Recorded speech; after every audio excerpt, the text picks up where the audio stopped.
As you can see, I continue to be sponsored by Chris Korzak, bookseller, RPG.com, buying and selling old and rare and hard to find game products. Hello, welcome to the Curmudgeon. Some good things to talk about tonight and some bad things, and we'll start with the bad thing. And that was that yesterday I found out my long ago friend, Greg Stafford from the Chaosium, author of Red Bear, White Moon, and the creator of the world of Glorantha, has passed away in his sweat lodge meditating, which is, I'm sure, exactly how he would have liked to go. The alarming part is he's only 1 year older than I am and a hell of a lot healthier. Greg, I first met Greg and Tadashi when we were at a convention, a Gen Con in Parkview. And after the con was over and dusk was falling, the three of us went out and sat on a bench and proceeded to unwind a little bit. And then the fireflies came out. Now, I didn't know at the time, but apparently they don't have lightning bugs, fireflies, on the other side of the Rockies like we have in the Midwest. And there was probably 120, 130 acres of open ground on the campus at that time. And it was covered with more fireflies than there were stars in the sky. And Tadashi and Greg were just enwrapped. And I so enjoyed sharing that moment with them. And that's probably always what I'll best remember. Greg's contributions, Red Bear, White Moon, was an amazing board game, well beyond its time.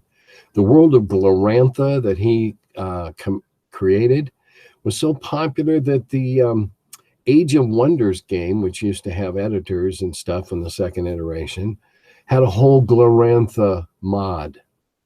You downloaded this mod and everything came out looking like Glorantha pieces and the Glorantha colors and everything. Amazing stuff.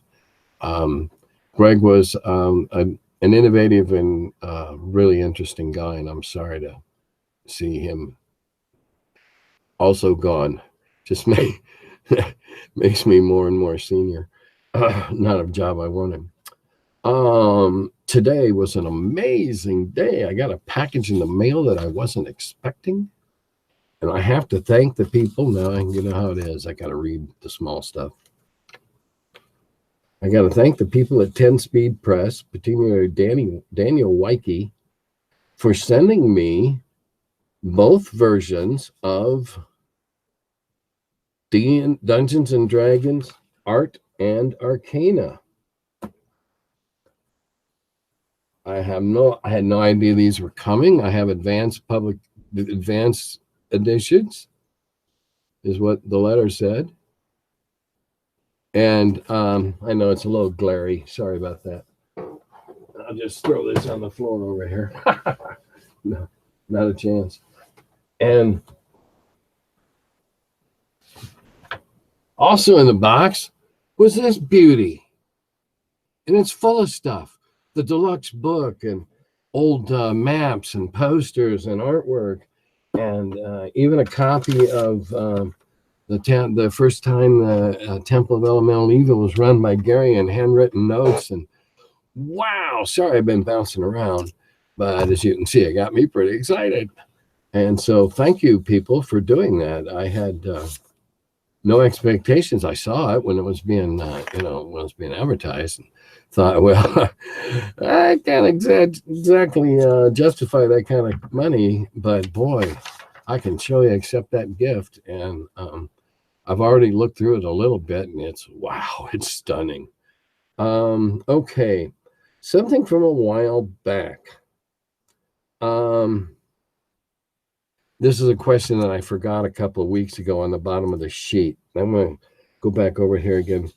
What can you share with us about your own world setting? Have you given it a prehistory of nations and conflicts? Have you created your own pantheon of gods? Do you patchwork elements from favorite books and stories? Do you use elements of real world and mythologies, etc., in your homebrew setting? Yes, do all of those. As a matter of fact, one of my very good friends is in possession of all the files that I wrote on the background of my world of Makanda and the various ages and how it's coming in to the third age now when evil has been beaten back and mankind is making a recovery. The globe itself has changed. Mana, which is what I consider the energy that's manipulated in magic, has shifted around. If you believe in ley lines or poles or whatever, in my world, magic works most of the places just like it should. But occasionally you get into a low magic area where your fireball barely lights the campfire, or you get into a high magic area and the lighting the campfire becomes a fireball. Some uncertainty. And I've written all this. I started back in writing this down in 2012, and I just do bits and pastiches and stuff. I also wrote a lot of it, a big chunk of my world in one of the modules that or adventures that I may be selling and having somebody else published. There's a lot of background material on my world and why this stuff works the way it does. So yeah, that's something I actually enjoy doing, that kind of stuff. Yes, prehistory, nations, conflicts, pantheon of gods. No, I don't.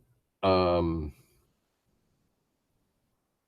kind of an agnostic dude, sort of, and one of those guys that feels I can get more out of communing on a lake with a mist rising up early on a Sunday morning than I can singing hymns in church, though I've been done in both. But anyway, I've never felt really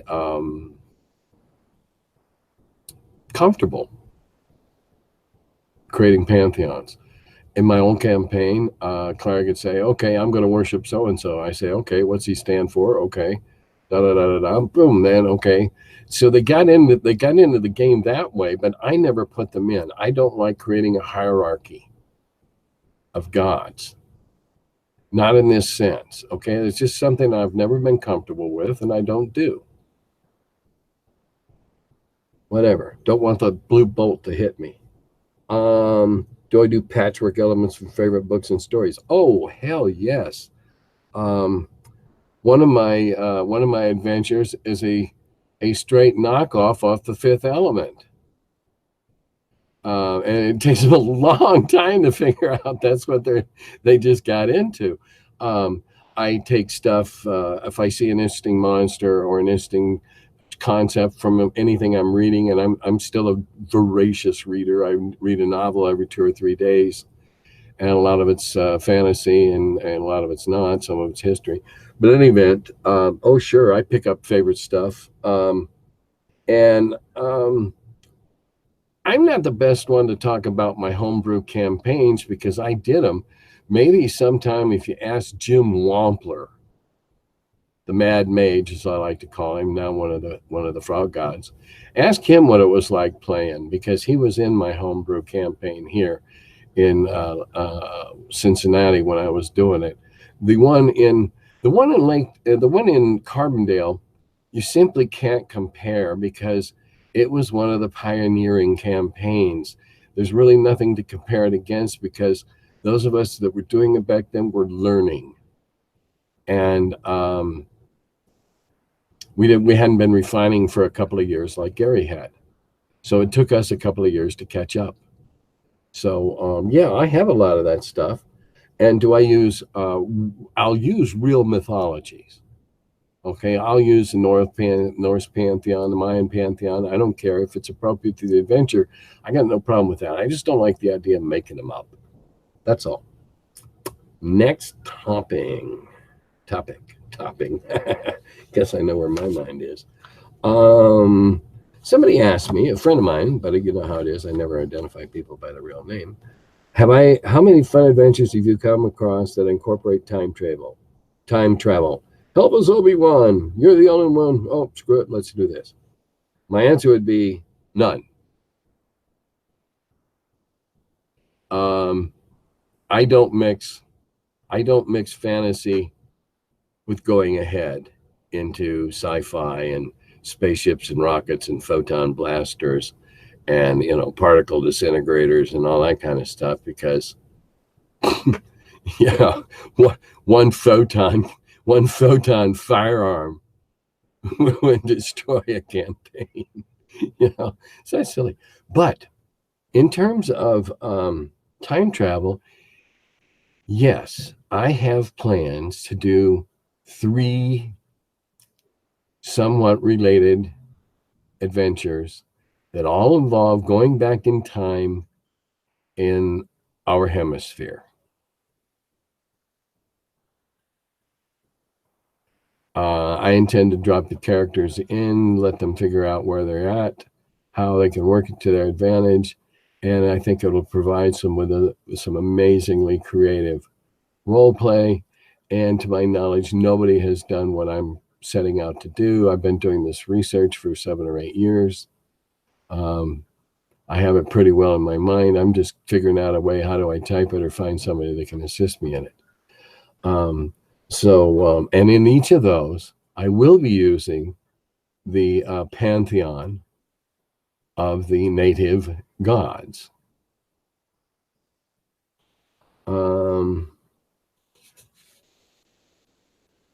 So no, I don't like time travel. I don't like blaster pistols somehow finding their way into the D&D campaign. That's not cool. How did you handle training in your games? Did you require a trainer of higher level, gold cost, quest for abilities? I ignored it. Training in the original days, when everybody went down in Carbondale, when everybody only had a character. Okay, because we hadn't learned that thing yet that the DMs and the people in Lake Geneva realized. When everybody had a character, it was just kind of okay, it's going to cost you this much to go up, and you're going to be out X calendar days of the campaign. That was it. Didn't have to go find a trainer, none of that kind of bull crap. And sometimes, if it was helpful and somebody realized that they had leveled up and hadn't gotten it yet and said, oh, please, can I have this ability I could have gotten if I hadn't been a dumbass? Sometimes I did that too. Leveling up wasn't such a thing. Exploring the story, finding the bad guys, getting the treasure, that was the thing. Leveling up was really 4th or 5th thing. We went adventures 2, 3, maybe even 4 at a time, without going back and figuring EPs or XPs or whatever you want to call them, experience, and figuring out who leveled up and who hadn't. We weren't focused on that. How much loot did we have? How much stuff had we killed, and where we're going to go kill some more stuff next? Leveling up was very, very far down the list. Oh, I'm up a level. Cool. All right. What historical culture or at that time current events either molded or changed TSR products, etc.? For example, we have the Nixon Ford years, Watergate, Vietnam, etc. Death of disco, Carter inflation, gas lines, musical influence, Pink Floyd, Lloyd Zeppelin, with some Tolkien-inspired music, etc. In other videos, you mentioned Star Wars from your Blue Sky video. The Blue Sky Talks, and Land Sharks. Well, okay, there's obviously we went and saw Star Wars, and that had a profound effect on us. Land Shark just happened to be something that coalesced in my brain in a fevered evening. So yeah, but as far as Watergate and Vietnam, Watergate influenced me personally. That's why I went into journalism. I went to Vietnam, but I was the only one that went to Nam of the early TSR guys. Gas lines were nah.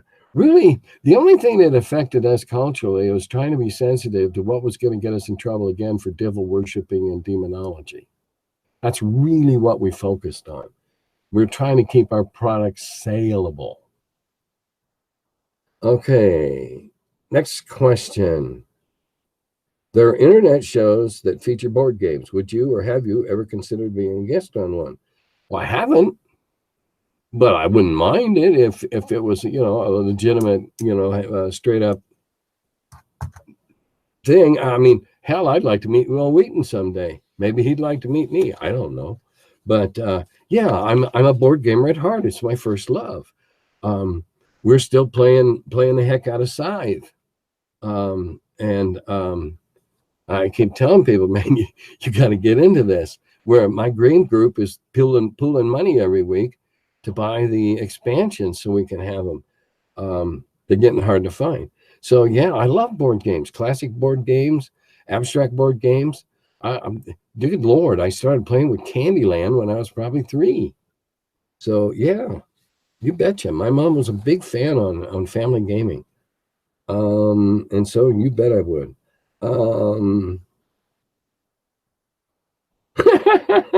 I got to read this one next. It's from somebody who calls himself Karl Marx. So I'm pretty sure he's not. Okay. I have no idea what's going on. This is in response to number 7 a year ago. Well, Karl Marx, a lot of nights I don't know what's going on either. I got this thing here with some notes on it, you know, and some, you know, what, talk about this, talk about that. And then the rest of it's just kind of Hunter S. Thompson. So keep watching, you know, maybe you'll catch on to what I'm doing. I'm sharing my wisdom and my knowledge and telling people to lighten up and have more fun gaming. It's really it. I don't say my way's better. I might argue that my way's more fun. But if you look back years to 2006, 2007, in the stuff that I was posting at dragonsfoot.org, and God, there's nearly 200 pages there if you want to go read some back history of the company and lots of little funny details. I was well, that just went off the track. Back in Dragon's Foot. What was I talking about? Well, back on Dragon's Foot. You should go back and look at that. I gave explanations of how I did it. Not was best, not was worst. Gary taught me a valuable lesson when I first asked him a rules question about one of the games he'd written. And then I said, you know, how does this rule get interpreted exactly? And he goes, well, what did you come up with? That was his first response. And he listened to it and he goes, well, I don't know that I'd come up with anything better. Now, if there was some other way to play it, he might say, or it could be this way, but your way seems, you know, it seems logical. And I always try to do that now. I try to listen and see, okay, what are you doing? Not to tell you what you did wrong, but maybe to give you an idea of something else you could try. And maybe it would increase your fun factor. All right. Now, in reference to the video opener that I'm trying still to figure out, this one tonight I'm sending it to a guy who's going to compress it and send it back to me. Is probably I'll post it in the morning if all works out. So I'm still trying to spiff this up a little bit and not make it look like a gulping frog in the basement. Okay, now this is another comment that I'll expand upon. Obviously, D&D has become huge in pop culture, but for many nerds in the late 70s and 80s was an important part of their life. It was a gateway to a community that gave them friendships and a place to belong. For me, D&D was even more important. I had severe problems with dyslexia and reading. In the late 70s, the options for a kid like me were limited. I can certainly understand that, having been a teacher. But my parents noticed that I was drawn into the art of my brother's D&D books. I'd ask people to tell me the rules of the game. My parents were clever and told me they'd buy all the D&D books I wanted, but I had to read them for myself. I'm still a slow reader to this day, but D&D lit a fire in me that helped me overcome the learning challenges I had. Man, Gary is grinning right along with me right now. We know we created the Esperanto of gamers. We didn't set out to, but we picked up right away that, oh man, the people that are getting into this are really neat people, and we need to encourage more of this. The person who sent me this, thank you for the story. know that you're nowhere near the only one. I've had countless. I've related on this countless times of what it meant for them and how they overcame their shyness or their social dysfunction and whatever.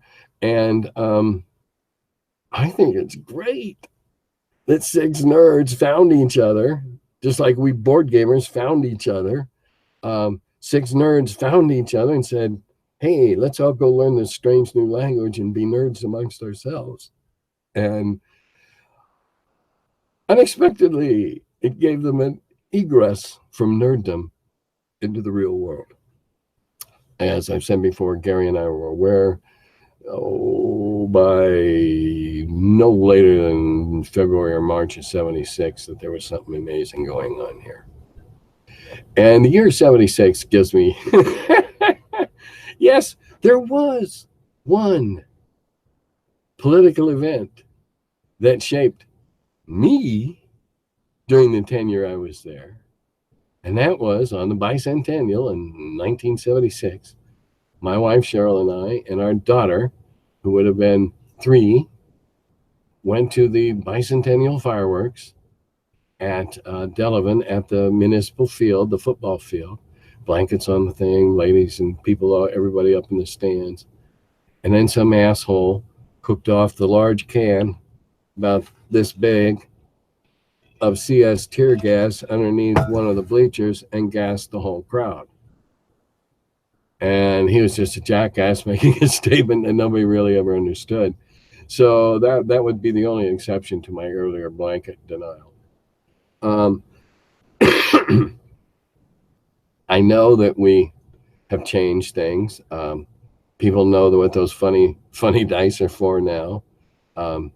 We can be blamed for foisting polyhedral dice and people learning that they're actually platonic solids and a tiny bit of geometry in there, which also there was another thing that I want to talk about. It was part of another question. It's like sneaking things in on people. There's something here about, just a minute. Oh yeah, and then there's something. Oh well, I guess I'm not done. Anyway, yeah, I learned the habit from Gary of sneaking something in.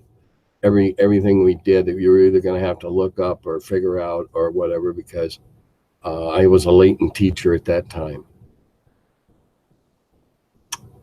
And then somebody wanted to know about becoming an editor and what it was like. Well, it was OJT of the most extreme kind, because in the first 2 years of college, I was a business manager, and through my sales commissions was making more than the editors. And when I got to university, my daughter had been born, and I went away from the university publications and took journalism classes and courses and things, photography and all this kind of stuff, and then ended up refining that and going into a specialized major. But the one thing, if you want to be a good editor, and I'll be a little vain here, you got to have a talent that I think I hold the skill to be very dear, and I think I exercised it well. And if you're going to be an editor, you can't make the writer's words sound like they came out of your mouth. And I think I was very good at editing in the voice of the writer. I was in later years reaffirmed, because some of these people became serious writers, historical writers and scientific writers and whatever. And as their further submissions to me, they improved and they got better each time, because they were smart enough to see what I had done and figure it out. So that's a very, very, very important part of editing, is not making everything sound like you wrote it. Today, I don't know that I could do that. I can read other people's stuff and critique it in that, and I have edited a little stuff, but I find it harder for me to do because I've developed my own style that's become so ingrained. But being an editor is trying to herd cats, because you got to coordinate art, and you got to coordinate material, and you got to coordinate photography, and you got to coordinate advertising, and all these things all come into your hand, because generally speaking, that's why the publishers got you there. You get to catch all that crap first. Mostly what I did when we decided, okay, it's time to do a magazine, which was just about the day I started there. Gary had been getting unsolicited stuff to the Strategic Review, as had other newsletters, because there are a lot of gamer guys out there, and they were guys. There are a lot of gamers out there that wanted to write and share their knowledge with other people and ask questions and get feedback. And so we had a big slush pile. And then when I took over the Strategic Review, I started alluding that there was something more coming, and it spurred more submissions. So when it came time to put out the magazine, I had a lot of nice stuff already in hand, and I had the bones of the second and the outline of the third, boom, boom, boom, right there from the slush pile. And then once we started publishing, much better stuff started coming in, much heavier. But I still kept 3 stacks ready to go as it is. Would be great with some work, and probably not. And would be great with some work if I had an hour, and yeah, I'll bet I can clean this up. Yeah, that was there. And boom, it's going in a magazine. So you got to be a juggler. You got to be a puppet master. You got to be a cat herder. You got to have a real high tolerance for frustration. You can't have high blood pressure or a bad heart. You'll go, and I believe that's about all I got to go through. Can't think of anything else right now, but I will say thanks again to the publishers for sending me that spiffy book. Wow, made my day. It's going to take me 4 days to look through it. My wife went in, found the first cover of the dragon. It's right there. All right, so we're going to do a Chad Prather. I'm going to pretend I'm pushing and say till the next.